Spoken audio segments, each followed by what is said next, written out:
a tape recording of one of his live lectures, and it's one of the funniest things I've ever heard in my life. He's not even a comedian. Yeah. He appeared on Designing Women. He played their crazy cousin on that show. Fun. So there's that. Okay. Okay, so we're live. All right, let me see if it works this time. Happy talk. Yeah, it's actually playing video, which is cool. All right, cool. Yeah. Happy talk. Happy talk. Everybody, Facebook. Doing happy talk. I really wanted to open with a John Prine song this morning, but we'd probably get bounced off fucking YouTube for that. Yep. So that hurts my feelings. This is strange. It genuinely will not get me to that screen that I used to be able to get to with the studio. That is strange. Yeah. Is it maybe because I'm signed in as? Yep. Oh. First thing I checked. Yeah, Dave Myers was saying YouTube was being kind of weird before. Last night. So I wonder if that's still carrying through. Okay, so if I go to our actual channel, like the /C/coffee live thing, then it shows that we're live. So I'm in that. Okay. So that's cool. So I'll still be able to see comments. Bubbleviz, good morning. That's important. Okay. And we'll get some shares out. Do you have So Local? I did. Yep, I shared it to So Local. Cool. I'm going to share it to my homepage now.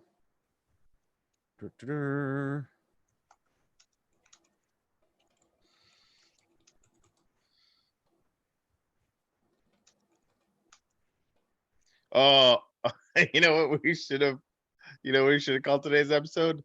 What? Sad News Bears. Yeah, we are some sad bears this morning. Yep. Yeah. Good morning, Bubbleviz. Good morning, Jen. Jen is one of the people I was talking about earlier, Corey. We know folks that have problems that are supposed to be taking hydroxychloroquine. Yeah. Hydroxychloroquine. Is that right?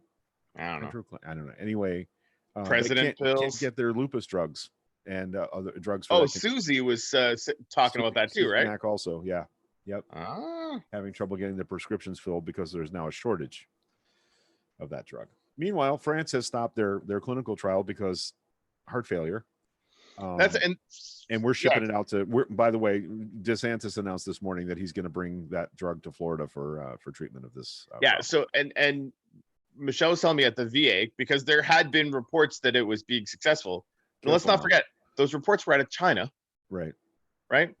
So, everyone wants to take that with a grain of salt, and they did as well. And it had been used for other things. So they knew that there was, these potential underlying heart condition problems. So the only way they were using it, they were doing it for a 5-day course at the VA, only for very, very serious patients. And they had them strapped to EKGs, heart monitors, the whole time because they were explicitly worried about this. And the president's up there like, no, dude, it's very safe, very just fucking awesome. It's very good, very safe. Yep. Yeah. Oof. Yeah, Jen says, I'm okay until the beginning of June, but after that, giant question mark. Awesome. Cool. Meanwhile, we learned yesterday that President Trump himself has a personal stake in one of the companies that manufactures that drug. And that's like I kept that's saying, why like, he can pronounce what if it's small or what if it's big or whatever. That's why he can pronounce it. That's the stuff that we know about, right? He's probably owns half the company for all we know. Yep. Right. Yeah. It's not like we've ever seen his tax returns. So I don't know. I kind of want to read what I wrote about John Prine, but I'm pretty sure it's going to make me cry again. And I don't know if anybody wants to see that. So, I mean, it's pretty good. I have no doubt. I kind of feel like you're sort of obligated at this point. Yeah. Okay. Let me pull it up. I know it will come at an emotional stuff. See, now the video it froze briefly on YouTube, but now it's back working correctly. That might be my internet connection now that I'm thinking about it. I don't know. Okay, here we go. Buffering started, says Bubbles. Yeah, we're having some video problems on YouTube this morning. We actually think I saw that as well, by the way. might be because of the number of people that are doing online stuff for school and things like that. I'm sure web traffic is at an all-time high right now. So there's your stock purchase tip for the day. I'm not even sure where to start in talking about how much John Prine impacted my life. I've always been more than a fan of singer-songwriters. They shaped me. Carole King, James Taylor, Jim Croce. Later, I learned that the performers I most loved were called troubadours. And through that, I discovered Jimmy Buffett, and Steve Goodman, and John Prine. I'm pretty sure I first heard John Prine when my high school advanced American history teacher, Ron Eckstein, played Prine for us in class one day. I specifically remember that he played the song Sam Stone for us in illustrating the heartbreak and hopelessness of the Vietnam experience for young men of his generation. I also remember hearing Please Don't Bury Me in his class. I had a friend named Daryl Huttenstein that played his records all the time, and through Daryl, I discovered all the rest of Prine's catalog. And though my memory of Daryl has a huge dark stain on it because of what we learned about his life afterward, some of the brightest days of my young adulthood were sitting around at Daryl's place, smoking, drinking, and playing and singing John Prine songs. Prine songs are maybe the best illustration of lives of common Americans in the 20th century. Told with sadness and charm and humor, they awakened me to the idea that all great stories are not necessarily big stories, that small, quiet things were sometimes just as important, and maybe more so because we can all have them and lose them and mourn for them. As I've gotten older, musicians that have shaped my taste and my life have died. I was deeply moved unexpectedly by the deaths of Freddie Mercury and Amy Winehouse and David Bowie and Prince, but I knew that losing John Prine would hurt. I've been dreading it since we learned that he'd been hospitalized with COVID-19. After surviving cancer in his neck and lung cancer in the past few years, I was certain that his odds were long. I was not wrong about how much this hurts. I went to bed sad last night and I woke up that way this morning. And here's something that I believe. John Prine would not tell me not to be sad. He would understand. He understood sadness and its place in our lives as well or better than any songwriter that I can think of. Here is something else I also believe. He would honor my sadness by trying to say or play something to make me laugh through my tears until a big snot bubble came out my nose. Because we are ridiculous, amazing animals, and no one in my lifetime knew us better. Rest, John. Enjoy that cocktail, enjoy that long cigarette, and kiss that girl on the tilt-a-whirl. Just from a writer critique perspective, nailed it with the snot bubble. I mean, it's exactly what John would want. Yeah, is to make a snot bubble come out my nose. Well played. Which can only happen when you make somebody laugh while they're crying. So, yes, no, you need to time it appropriately for sure. Yeah, that last bit is from a song that he wrote called "When I Get to Heaven." I'm gonna make me a cocktail of vodka and ginger ale, smoke a cigarette 9 feet long, and kiss that girl in the tilt-a-whirl. Is the chorus of that song. So, yeah. And that's only the second best song about what would happen when he died that he wrote, because the first best one is called Please Don't Bury Me, which is an immortal song to which I know all the words, which is rare for me. I don't tend to memorize entire song lyrics, but I got that one in my heart forever. Craziness. Yeah.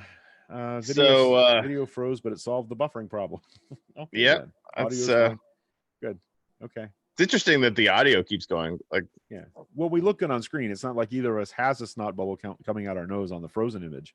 Exactly. It's not like there's a whole lot of drama. If you catch one frame, you probably can infer the next. Yeah. Baby Yoda will still be here. Baby Yoda. Oh, BubbleViz says refreshing solves the video freeze. So I'm going to try that and see. I actually did that. It solved it briefly.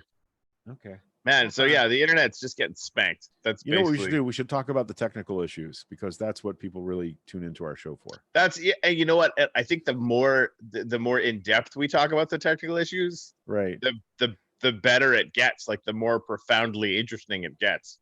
Yeah. If we really dig into what our bit rate is and how much of the bit rate is going on in the world. Yeah. Maybe we could Google the actual numbers of humans on the internet. And why? Well, I know 102,000 humans are online right now watching a guy that I follow play Minecraft. So yeah, that can't be. Greg told me that this morning, and my brain literally just stopped. Wait, 102,000 people? Did they make stadiums that big? And this fucking 23-year-old asshole has that much of a crowd playing Minecraft? Like, that's epic. That is truly midday epic. on a Wednesday. That's I mean, he's incredible. a really well-known Minecrafter, and they have a huge Who following on the server. cares? But yeah, he went live, and he's got That's 103,000 people watching crazy. this morning. So that's Good kind for of crazy. him. That's awesome. Hey, Jareen, nice to see you in the thread this morning. Good morning, Donna. Who else did I miss? Oh, Deb Marcotte is here. Nice to see you. I mean, we can't see you, but yeah. Hey, thanks, Jen. Thanks, Jen. Hey, Jareen was asking yesterday if she could try out being a moderator. So hopefully, yes. Jareen, I mean, hopefully you won't ever have to use it, because Right. it's pretty rare that happens. But I just made you a moderator, so feel free to flex your power. Good morning, nerds, says Boxer Cat. Good morning, nerd. Hey, we're not the ones with the cat eye glasses and the hot southern accent. I'm just saying. So she is. She has this cool, like, yeah, no, I know. I was trying to figure out how that made her a nerd and not just awesome. Yeah. I mean, nerd by our definition. Right. Yeah. Yes. Oh yeah, Jareen's showing up with a wrench next to her name yet, so she can. Oh, that's cool. She can bop trolls on the head with her wrench. You know, it's really that's for. Okay. I have to tell this is also a sad story. This is almost as sad as John Prine dying. That's a lie. So, I know that Australians very much call a wrench a spanner. Yes. And the only reason I know this is because we watched Love Ireland Australia. And I say Love Ireland because that's how they say it. Love Ireland. It's pretty funny. And so Love Our Land would be the translation. With Michelle. And yeah. And they don't do like little 10 episode arcs. They do like 27 episode arcs. So when I say I've seen 2 seasons of it, it's like nightmarishly long. Okay. But they always say, oh, you really chucked a spanner in that, right? Yeah. So like throwing a wrench in the machine, that kind of thing. That's the only reason why I know about that. And that is deeply sad. Do you know what they call an adjustable wrench? An adjustable spanner? A shifting spanner. That makes sense. That's true. Yeah. Crafty flashlight fuckers. Is a torch. Yes. All Mark right. Twain once said, America and England are basically 2 great people separated by a common language. So there's that. Ash says, I've been watching weekly live with Whose Line Is It Anyway cast, and half of it is making fun of each other, talking about mindless things. So conversation about interwebs add to the hilarity. That's why I kept digging into it, because like we have this long-standing joke that if you explain a joke, the only thing that you can do at that point is to ruthlessly explain every meta extension of it as humanly possible. And really, I'm pretty sure that only Greg and I find that hilarious, but we find it really fucking funny. Really hilarious. So, just deeply hilarious. So I was trying to see if I could goad Greg into going down that particular rabbit hole. It didn't work. Yeah, I'm not feeling very funny this morning. Yeah, it's okay. It's all right. Yeah. I mean, honestly, I feel like you blew your snot bubble with the snot bubble line. Like that's that's all the funny I'm gonna come up with today. Do you know what's funny about that? I didn't even have to reach for that. It was just like there. It was right there. It was right there for me, and that's because I listened to a lot of John Prine. Yeah, I'm always shocked that people don't know more about him. They don't know that he wrote that famous the greatest country song ever written. You don't have to call me darling, darling, but you don't even call me by my name. He wrote that. He wrote Angel from Montgomery, which is one of the greatest songs of the 20th century. That is a really good song. Yeah. I have to admit, being like when I remember telling the Stoopers, John and Jillian. Yeah. And then 5 or 6 years later, Paul Varian, same thing. Like they're like, I don't really know John Prine, and they look at you like you literally just like you were cool 5 minutes ago, and now you're not. Like it's just Paul's devastated. Paul's devastated. We had to talk about that yesterday. I fucking love that man. Yeah. And John Stupor, by the way, his sister Kathy and I were in the same grade, and so I know John since we were like 9 years old. Yeah, cool. I didn't know that he had taken up music till YouTube or till Facebook came around, and he started once in a while posting him and Jillian and the others playing. I didn't know that. Oh, that's they started him and Jillian started the open mic at Skinny's. That's where I met Ben. Yeah, I didn't know that. Yeah, he's a lifer here. He's lived here as long as I have. Yeah, them starting that open mic led to my 11 or 12 year acoustic duo career with Ben. Nice. That's some cool stuff. Yeah, a little serendipity, a little Pasco County serendipity for you. Yep, Boxer Cat. I've made money and friends selling John Prine's records. Oh man, the albums, Corey. Yeah, you gotta get yourself some John Prine music and listen, because the stuff that people have heard is good, and there's a lot of deep, funny, amazing material on his albums. Just extraordinary. I mean, when Chris Christopherson heard him for the first time, there's a famous story about Chris Christopherson and Paul Anka showed up at the coffee house he was playing in Chicago, like at closing time, and they had to take chairs back off of tables, and John Prine had to get his guitar back out to play for them, and he played 3 songs. And Chris Christopherson leaned over and said to Paul Anka, "If he keeps writing songs this good, we're gonna have to break all his fingers." The next day, he and Steve Goodman, another great songwriter that nobody's heard of, but everybody should know who they are, they went to New York with Paul Anka and Chris Christopherson, and by the end of the weekend, they both had record deals, and they came back to Chicago like ticker tape parade famous among songwriters in Chicago. So I always thought that was cool. The songs that Steve Goodman wrote that you didn't know he wrote, "Mr. Bojangles," which is like a huge song that everybody's heard of, and the City of New Orleans. I'm the train they call the City of New Orleans, and I'll be gone 500 miles when the day is done. Song, yeah, that one. Arlo Guthrie made that famous, but Steve Goodman wrote it. So, yeah. Corey, I know that was honey you just added to your coffee, but LOL. Yeah, I don't know. Maybe it looked like something else. Yeah, it was in fact honey. Okay. So Daniel Dale's out with a tweet about 10 minutes ago. He lied about voter fraud. He tried to rewrite history about his flu comments. He denied saying something he said 16 minutes prior. He exaggerated about the WHO. He wrongly declared Biden admitted being wrong about China travel. That's just from last night. Yeah. And I mean, who would lie about the WHO? They're one of the greatest rock bands of all time. Yeah, I knew the second I said Townsend is a god. That's where you're gonna head it. Like, how dare you? Yeah. That's the line right there. You can't lie about the WHO. I'm really Donna feeling says, it looks like whiskey. She said it looked like whiskey you were pouring. Oh, did it? And I mean, who could blame you this morning? If I had it, I probably would. Legitimately. Yeah, he fired the head of the oversight committee, which again I knew he was going to do something like that. In his signing statement, he literally said he was just going to ignore it. So I'll be the oversight. That was the death knell for that guy. He said a week ago, right, I'll be the oversight. And in his signing statement, he telegraphed exactly what he was going to do, and everyone was like, "Oh, he can't do that. What, are you joking? Of course he's going to do that." Yep. And I this is where, and I feel guilt about this. I don't care. Like, I do, but at the same time, I'm like, so what? It's just one more thing. It's just, exactly, like you just put you put a bomb on a giant pile of bombs that started going off, and I don't have any more. In Wisconsin, people are literally going to die because they made them vote yesterday. Yep. That's gonna happen, right? And like, it's like, you know what else he can't. You know what else he can't do? Stay in the White House after his term expires. And we have to start having a conversation about what that's going to look like. I mean, the Secret Service serves the actual constitutional president. Mm-hmm. Right? I mean, so far.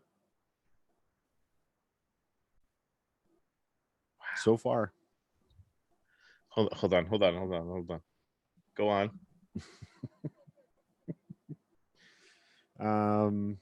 There's Corey making more Baby Yoda porn. God damn it. Oh boy. Oh man. Oh, there you go. Boxer Cat says she figured out why Weld County, Colorado's COVID cases are so much higher than Larimer County's when the populations are similar. It's because the virus made its way through a meat plant in Greeley. People, required workers. Yep. That's the next vector, is all the people that are still working at Publix and that don't have a Amazon choice. And I agree. And we're going to have to focus on the fact that deaths among African Americans and other poor minorities are much, much higher than they are among everybody else. I wanted to bring that up. We've left them out to die. That's what we've done. Yeah. Are we going to find, Greg, that it tracks with with poverty, but also with a legacy of redlining and how many hospitals you put in an area that's been redlined. That's why that's why those folks are poor, is because of those redlining and job unavailability numbers. Chris Hayes did an amazing podcast last year about how the GI Bill at the end of World War II did not address African Americans, and they, so white America had a 20-year head start in education and suburban movement that African Americans didn't share in, and they they absolutely got left behind in those poor communities, and that continues to this day. Same thing with school desegregation. It was all part of a long piece that he did on why is this happening, about that very thing, and now it's going to kill people, a lot of people, and in disproportionately African Americans and poor folks. So, like the numbers from that New York Times piece I shared the other day that showed who was able to stay home, who stayed home based on cell phone tracking data. Poor folks that had to commute to their medical field related jobs on buses are, crammed into buses and subways now. They're unable to stay home and social distance. And I feel bad that we've been yelling at people for not staying home, especially when I start to consider how many people don't have that option. I'll be frank, Donna and I are on SNAP, Supplemental Nutrition Assistance Program, food stamps. Do you know that you can't shop via Shipt or any of the grocery delivery services using SNAP? No, not surprising though. Not allowed to. Even now, you would think they would make some sort of an emergency regulation to keep people from going to grocery stores, but we don't have that option. If we're going to go grocery shopping, we have to actually go to a grocery store to buy our groceries. So that endangers us and all the people that work at that grocery store. So poor folks are not getting the same, leeway as others, don't have the same options as others. And I'm not saying that because I'm poor. I'm saying that because I only recognize that that's happening because it's happening in my house. I think the important, like the best thing that can come from all of this is going to be a recognition that the failure points for this are proof of systemic failure. Yeah. There are countries where this has been solved to much better degrees, and varying among themselves or whatever. This is a solvable thing, which is why it's criminal and why we should all be fucking outraged about it. Because like people that are, no smarter than we are, just less greedy and shitty, running slightly better governance systems, have figured this out. Right. It doesn't have to be this way.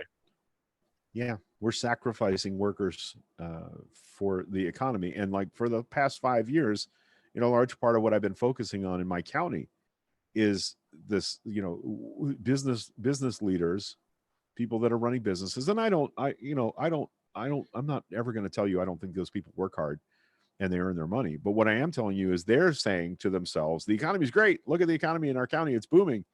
And they're leaving behind half the county, because it looks good from where you stand doesn't mean it's good. And these systemic, discountings of poor people are a real thing, and it's happening all around you right now. I'm on Medicaid because of my Social Security disability. I get a card from Sunshine Medicaid that tells me, who my primary care provider is. Well, I got out of the hospital 2 weeks ago. I have an appointment to see a cardiologist on the 13th, 14th. It's telehealth. We're going to do it by teleconference. But they told me that I need to establish with my primary care provider, because they're not on Medicaid. They're only seeing me because I was a patient in the hospital, and I will need a referral from my Medicaid primary care physician to see them specifically. So I call the doctor's office that's on my Medicaid card, and that doctor has not provided Medicaid services in over 4 years. So I went on the website to try and change my primary care provider. Couldn't do it on the website. Had to call somebody at Medicaid. And I called them, and the nice lady at the Medicaid office gave me the names of 2 local doctors that are on the Medicaid plan that I'm on. So I hung up with her, and I called those 2 offices. One of them was a physical therapist that took over the office that used to be occupied by that doctor. And, she referred me to his number in Tarpon Springs. I called that office. No, he hasn't practiced under Medicaid in 3 years. And the other doctor didn't exist at all. So the safety net that people who are okay tell themselves exists for people like me who aren't, is not a safety net. It's a tightrope under another tightrope. And if you miss that tightrope on your way down, you're going all the way to the circus floor. I have no way to establish a primary care physician. I chose one of the ones she gave me on the phone. So they're sending me a new Medicaid card. I can't change my primary care provider through Medicaid until I have that card in hand. And that doctor doesn't exist. So I'm going to get a card with a doctor on it that doesn't exist in the Medicaid program.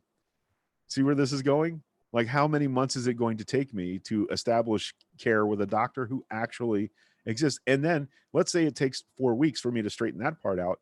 How long is it going to be before that doctor can see me? That's in Canada. You walk into any doctor's office, and I'm not alone. Any doctor's office in Canada. I lost your audio. I don't know what happened there. Can you hear me now? You can't hear me now at all? I can't hear you. Huh, that's weird. Did I mute you? No. It's thing. All right. Check 1 2, check 1 2. Well, Greg, that's horrible. Oh yeah, let me unplug my mic and plug back in, see if I get you back. Hang on a sec. All right. Hopefully you guys can still hear me.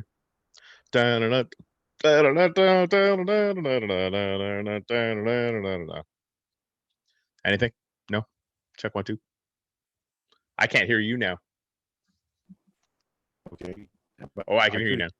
Okay. I think we're back. Okay, good. Okay, that's cool. Yeah, Jareen says she can hear both of us. Well, that's great, but we can't hear each other. Right. So, yeah, Greg, in Canada, you walk into any doctor's office. Yeah. And then they see you. And then you walk out.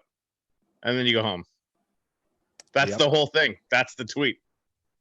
Right? Like, that's every time anyone tells me a story about American healthcare at all, like, it's like 900 times more complicated than it needs to be. Right. Period. It just it drives me completely mental. See Ash's post? No. On a story on Now This, American in Iraq, Kurdish area, not far from where I lived, went to a clinic, got tested, nothing but name, number given, 2 days for results, flew back to the U.S. Iraq is doing this better than America. Jesus Christ. Many places in the world are doing this better than we are. Wow. Yeah, your mom's agreeing with you about what's going on with my healthcare. And and this is the thing. I had a long conversation with my mom last night, who's on Zoom now, which is really cool. That is fun. Because she's living alone and she can't, she's got nobody to hug. So it was nice to talk to her for a while last night. But she's like, well, have you tried? Have you done? Have you tried? Yes, Mom, for years. And this is the thing, is people that work in support fields for people that are struggling, all think, even those that see it on a regular basis, that these systems are working. And I had a hard time conveying to her that this has been the constant story since my first heart attack in 1996, that trying to engage with the system causes me more stress and aggravation than actually being sick. Like, trying to engage in a way that consistently provides me with healthcare has been difficult. And that should be settled now. Like, when I got, approved for Medicaid, I was relieved. Now, the truth is, when I went to the hospital 2 weeks ago, bill was handled. That was, they didn't, I handed my Medicaid card. It's handled. And that's good. That's better than where I was 4 years ago. Right. But now I'm trying to follow up and do the things that they tell me are required or, are important for my health. And there is no follow-up. There's no way for me to engage the system in a way that's helpful. I asked the lady at the hospital, do you want to see somebody from social services? I said yes, because I wanted to talk with her about how to, make sure that I was going to be covered for doctor visits after. And she was completely non-helpful, not because she was mean or ugly or rude, but because she thought the things that she was telling me were going to work. Yeah. You sort of expect it, right? Like that. I took about 3 minutes to tell her, okay, those are things that don't work. Oh, no. When our patients leave here, that's what they do. Right. Have you ever had a follow-up with any of those patients? And she said, well, not really. And I said, well, you should do that. And I was trying not to be, angry at her, but she's telling me, like, I'm a smart person. I know how to navigate systems that are bureaucratic. What about people that are significantly less able to do that than me, that don't have the kind of internet knowledge or even, navigational knowledge that I have?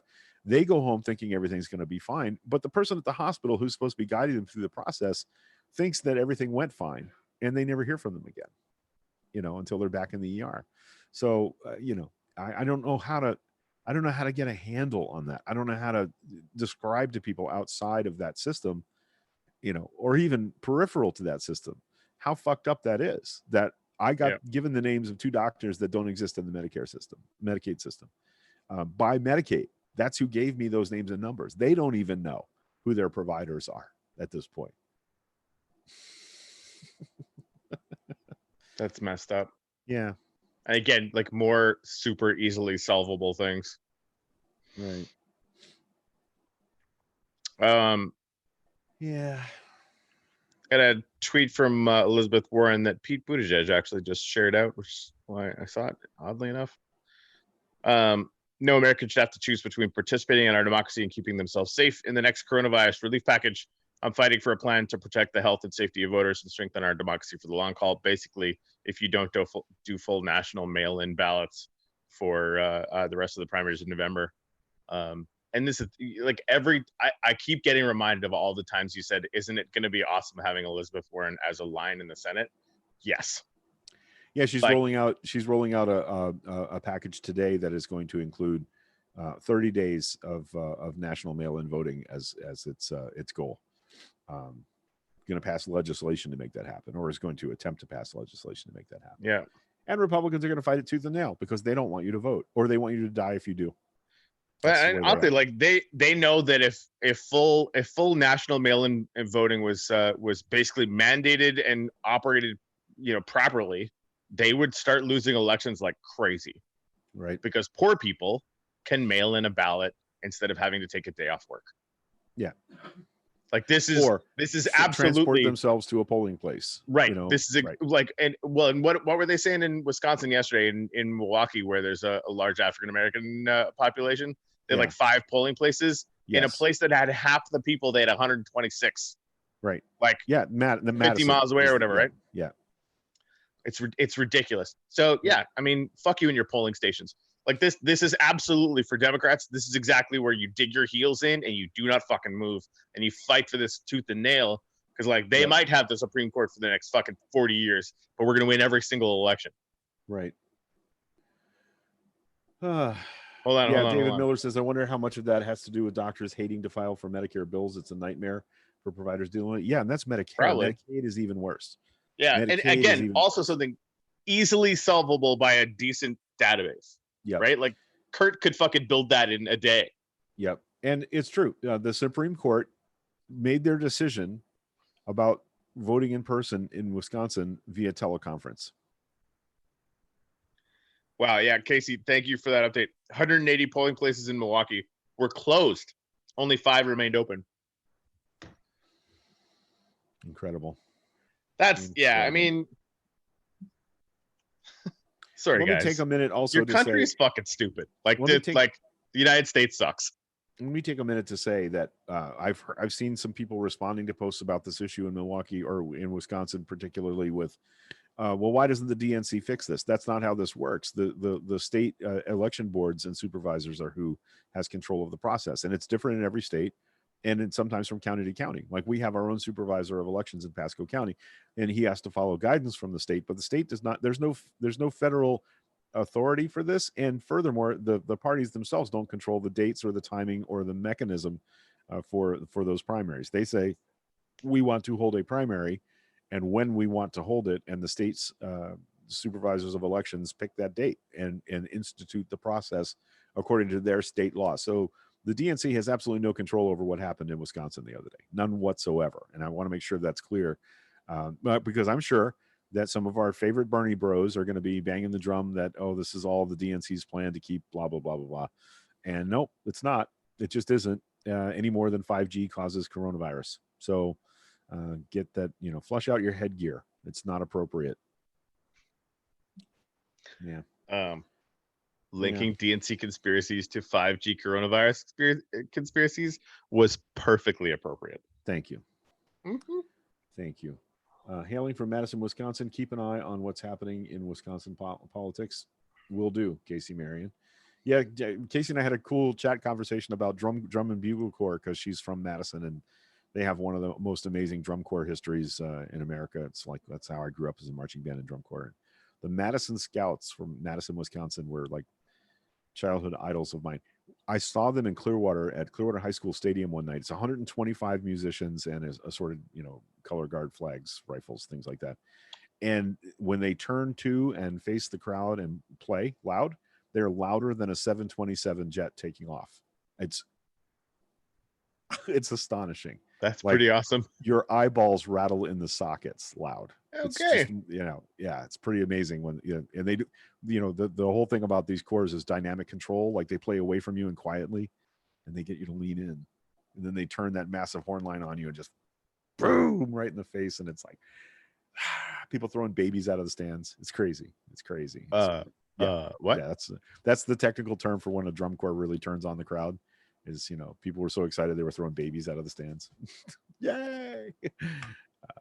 That's something people say, not just something you're making up in this moment. No, I'm absolutely not. I learned it from my band director and the other instructors that taught us how to be dynamically ferocious like that. Because we were a tiny band, we were a little bitty marching band, like 75 musicians, and so we had to play really quiet to make it sound louder when we got loud. Because we marched against bands with 240 to 300 people in them. So for us, dynamic control was the most important aspect of our show.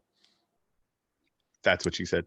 And that's how our band director taught us to think about it. You want to make it so loud that they throw babies out of the stands.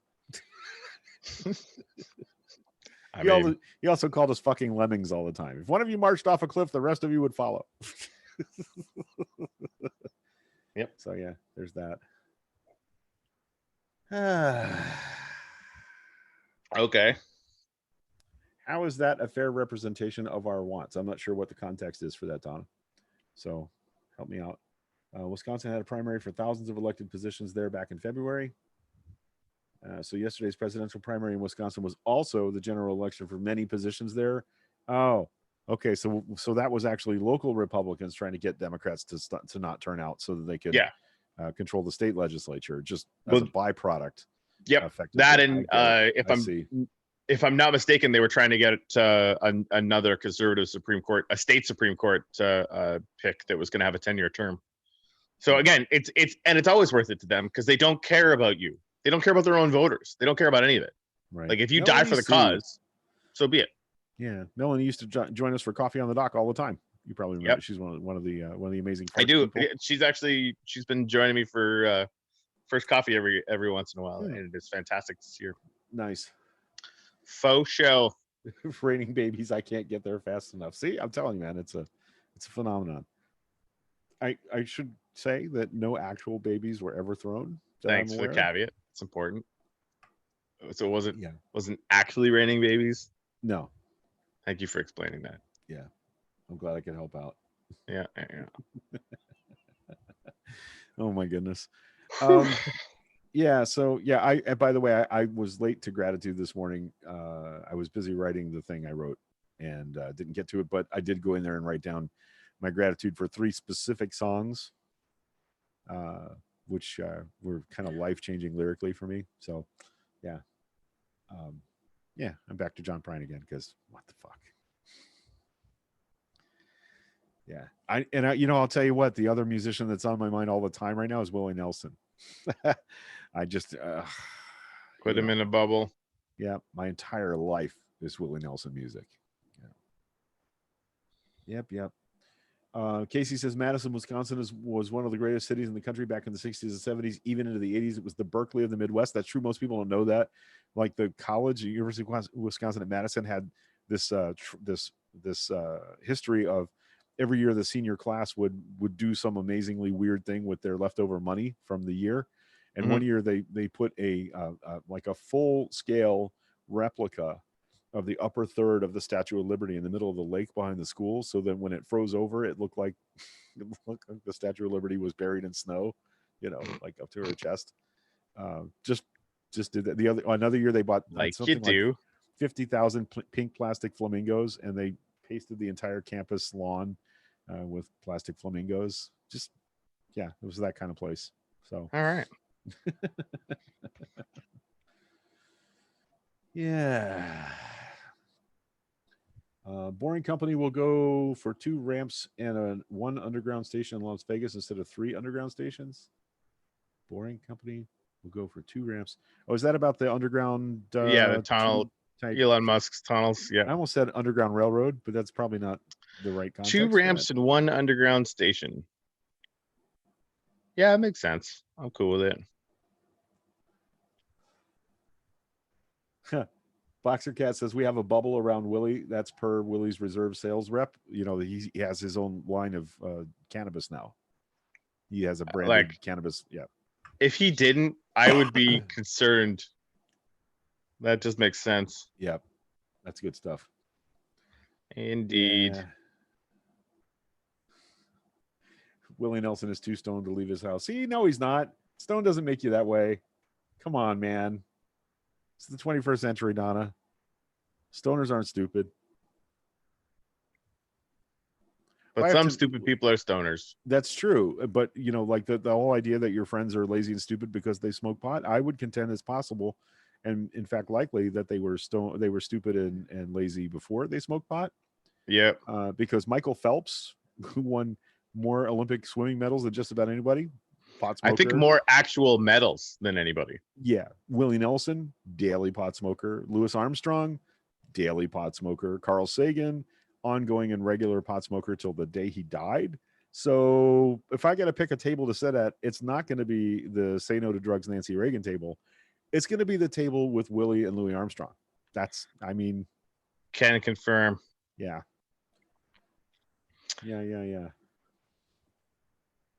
Corey, your mom says, Corey, it's Richard who got me into John Prine. Richard. Yep. He's a friend of my mom's. Nice. And cool dude. You know what's funny? Boxer Cat saying Willie no longer smokes, but he eats a lot of edibles as per the sales rep.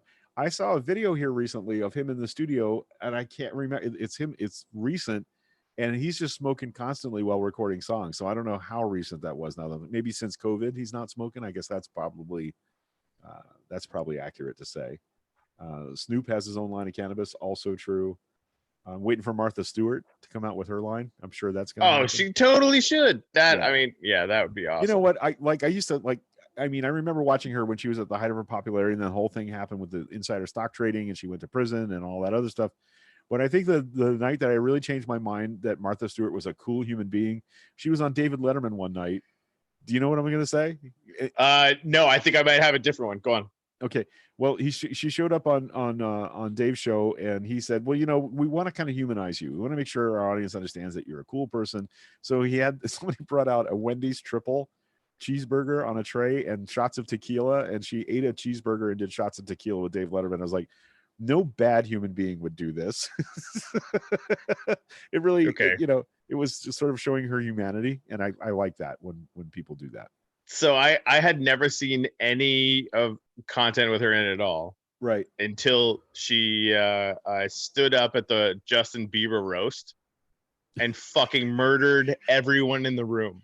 Yes. Like, she made Snoop Dogg want to run out of the fucking room. Like, terrified, and just a black man deeply red, if you could imagine that. Like, it was amazing. Like, yeah. I've never seen anything like it. She was the most elegantly brutal machine of destruction that I've ever seen. It was amazing. Yeah. Anyway. Yeah. So anyway, speaking of musicians, has anyone checked on Keith Richards' blood for the cure for the coronavirus yet? Seriously. That seems like a smart thing to do. He and Betty White. We should probably be taking blood serum from him and Betty White right now. Yep, there you go. Those who just smoke pot ran the gamut. Lots of smart, lots of dumb, lots of average, but stoners did nothing but smoke dope and eat. Right. And that's indicative of a substance abuse problem. And it probably, there's probably more than pot going on there, would be my contention basically about that.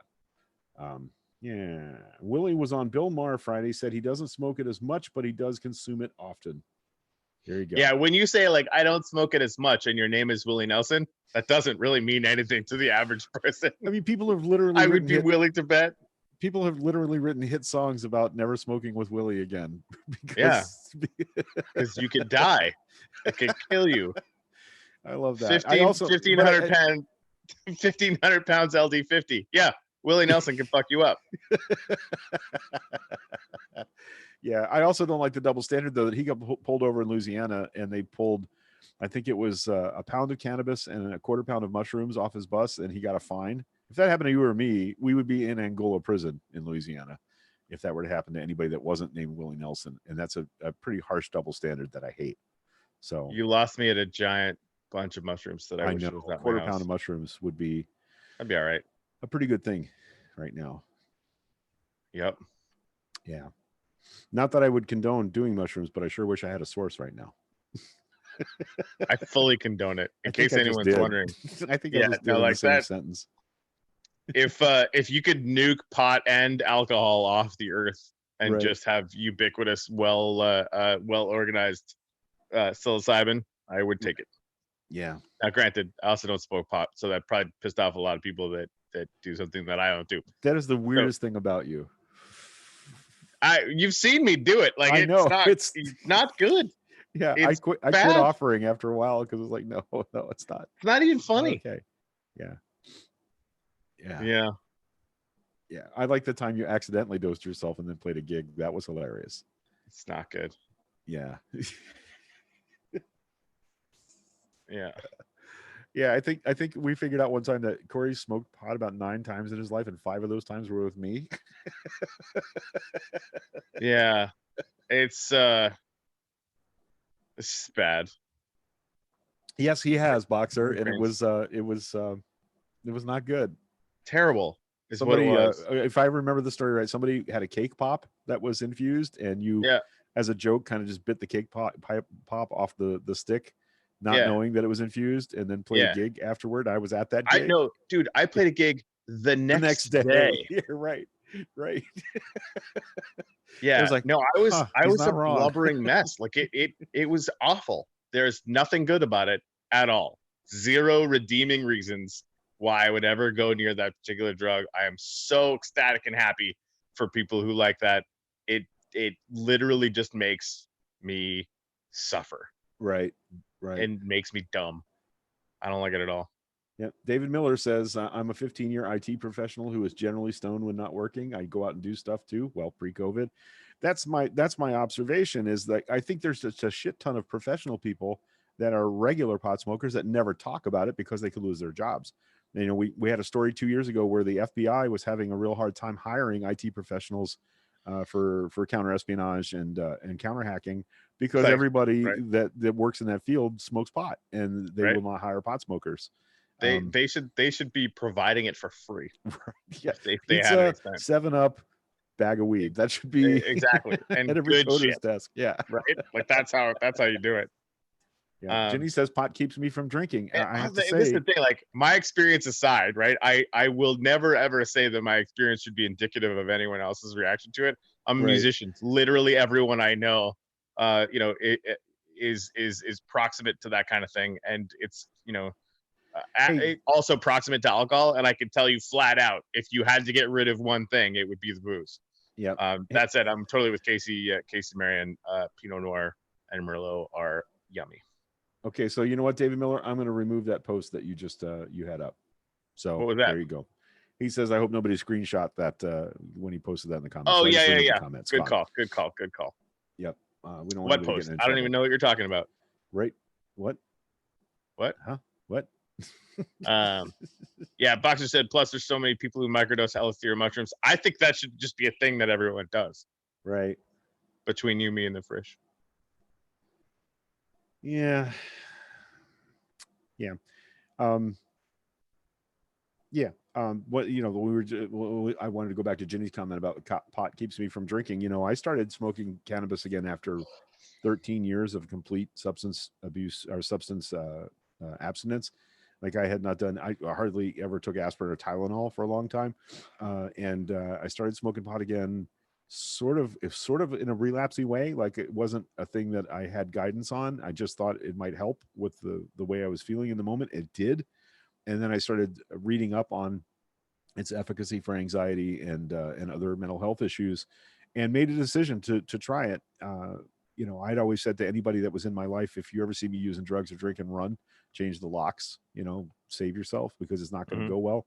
And my partner at the time, who was not yet my wife then, said, well, let's just see, let's just see what happens. And I've been smoking cannabis on a regular basis for the past 20 years now. And it's never ever tempted me to go back to alcohol or cocaine or the other hard drugs that were killing me. So I feel like I'm a pretty safe crash test dummy. The weird place to be, though, is I don't want to be a guy who goes to NA meetings and tells people, hey, everybody, you can smoke pot. Because I'm pretty sure that if I had done that in the first 3 or 4 years that I was sober, the people I got pot from were the same people I bought coke from. So it wouldn't have been a safe thing because I would have been exposed to those same other drugs. But having been so long away from that social cycle, it was a pretty safe thing for me to do, and it saved my life. There's no question in my life that cannabis saved my life when I was in the deepest parts of depression between 2002, 2008 or so. And at that point, because I lived in Canada, I had good guidance. I had guidance from people that were doing this for a living, and there was a lot of empirical evidence to show that it was effective for what was on my plate. And I kind of stuck with it. And now I live in the smallest city in Florida that has decriminalized cannabis, so I can talk about it pretty openly, and that's a good thing. Makes me happy. Yeah. There we go. So if you see me tonight with an illegal smile, it don't cost very much, but it lasts a long while. It's John Prine song. Yeah, I figured. Yeah.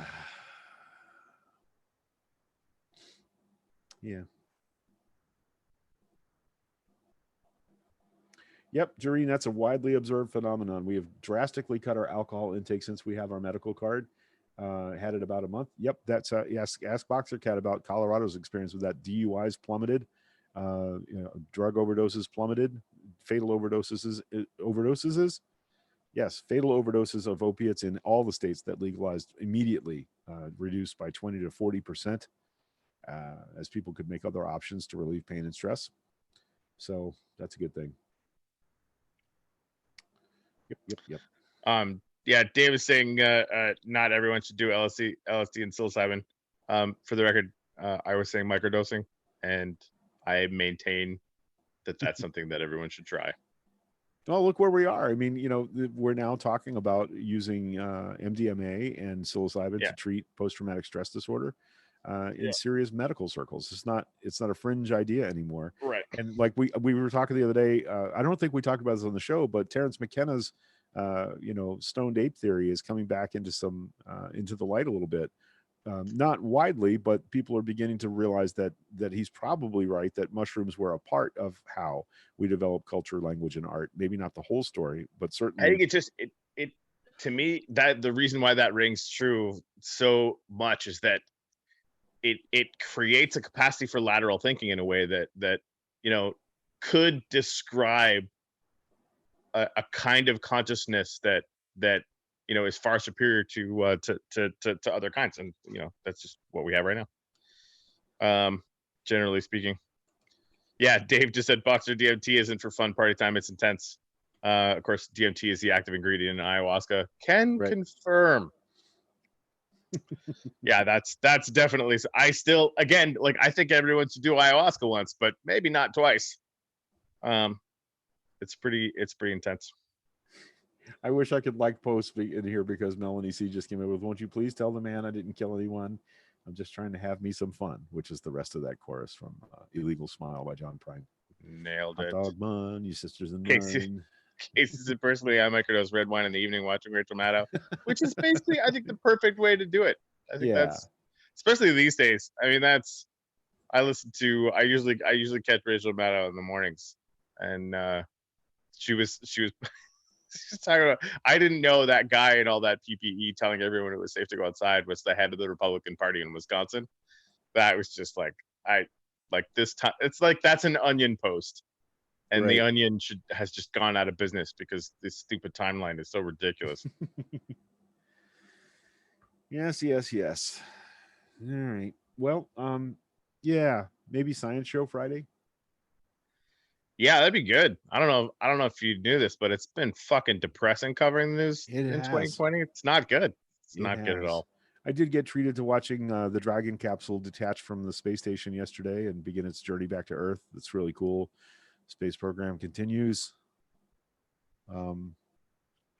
Yeah, maybe we're going to the moon. Maybe we're going to Mars.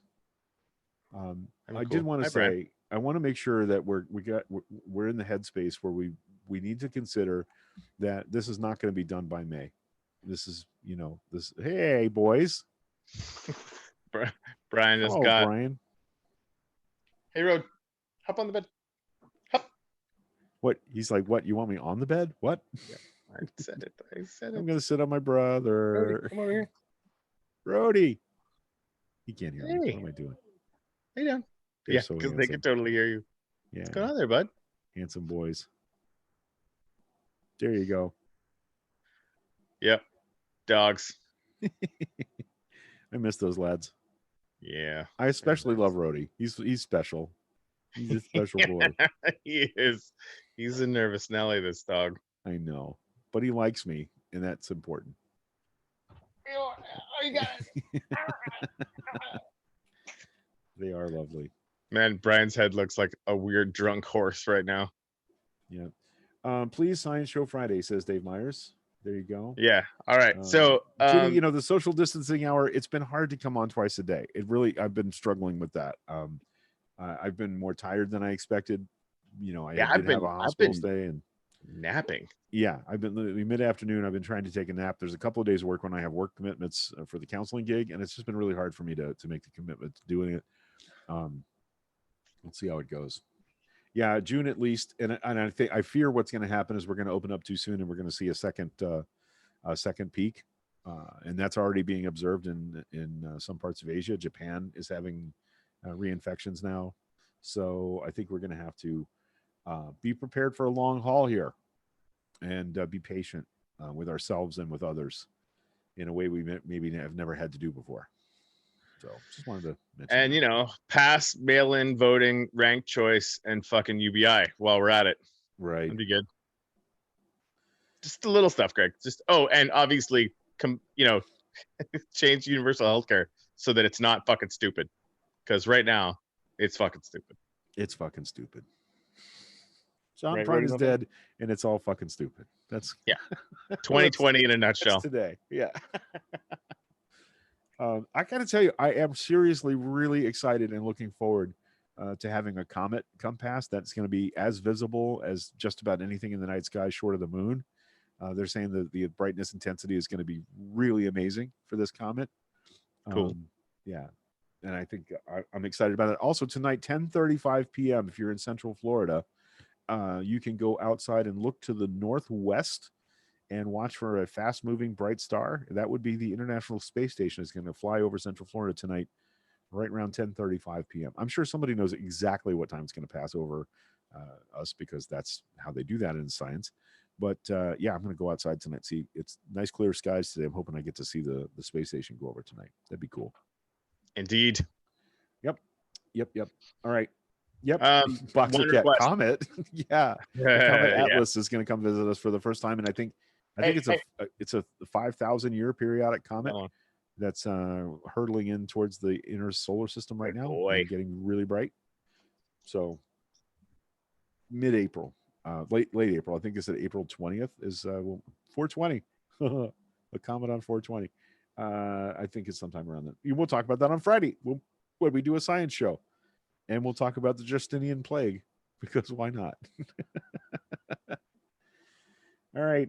You ready to get out of here? Yeah, I was gonna say, if we're doing a science show Friday, please be on the lookout for science stories. Right. Yeah. Send us the stories you want us to talk about. Send them to us. That just makes our job on Friday all the easier. Because that's what we need is easier jobs.